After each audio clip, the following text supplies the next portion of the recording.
Zonker.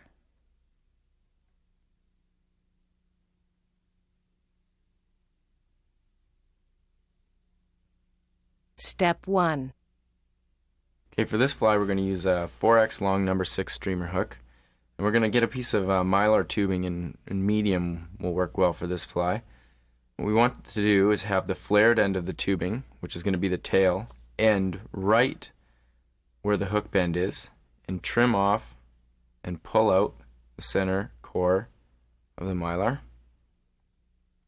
We're going to slide it over the hook and measure it up so that the flared end ends at the bend. And we're going to nip it off right about the hook eye. No, we don't want to flare the end near the hook eye, so we got to be careful with that. And come in with some tan monocord, any color will do, and tie those butt ends down. We've got to be careful not to get them all flared or any loose ends. Make sure they're tied down nice. You can see I've slid it down the hook there.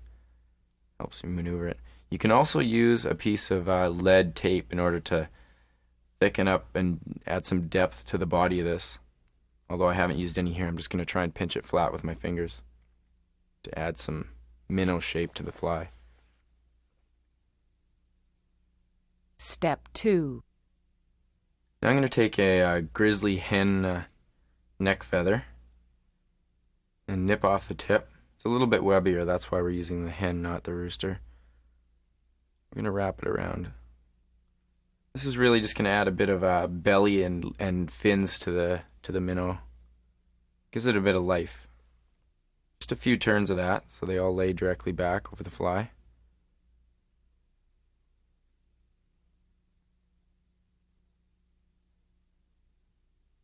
Step 3.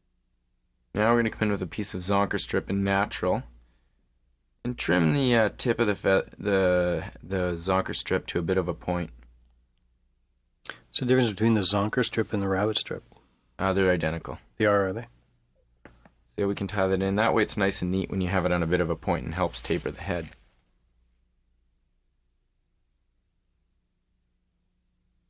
Basically it, build up the head a little bit. Get it down nice and secure. Step 4. Now what we're going to do is tie a couple strands of crystal flash on either side of this fly. You could use silver or pearl, or gold even. You can adapt the fly to whatever minnow you're trying to imitate. Leave them quite long, you can always trim them off later. Better too long than too short. And whip finish the head.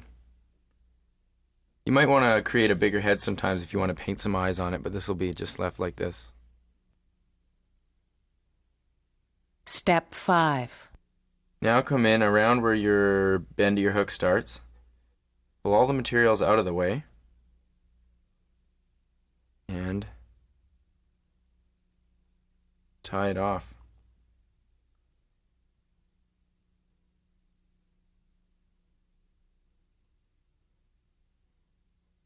This is why you want to try and use an extended reach whip finisher. It just helps you get to the back of the fly like this. Try and keep all those other extra materials out of the way. Still looks like a messy procedure. It is a bit of a pain in the butt. Step 6. Now you definitely want to get in there and trim that off. And trim some of those extra Mylar fibers away. Leaving a bit of length to the Mylar. Pull that all back so it lays down nicely over the fly. Step 7. Now it's very important that you glue both the head and the back part of the fly where the thread is. Otherwise it's going to slide around and come undone. It's not even a bad idea to get a bit of glue into the Mylar itself. That'll help secure it to the hook. And with that lead underbody, the tape underbody, the body won't slide around on you like it did with this. There you have it. Zonker. What's this one good for?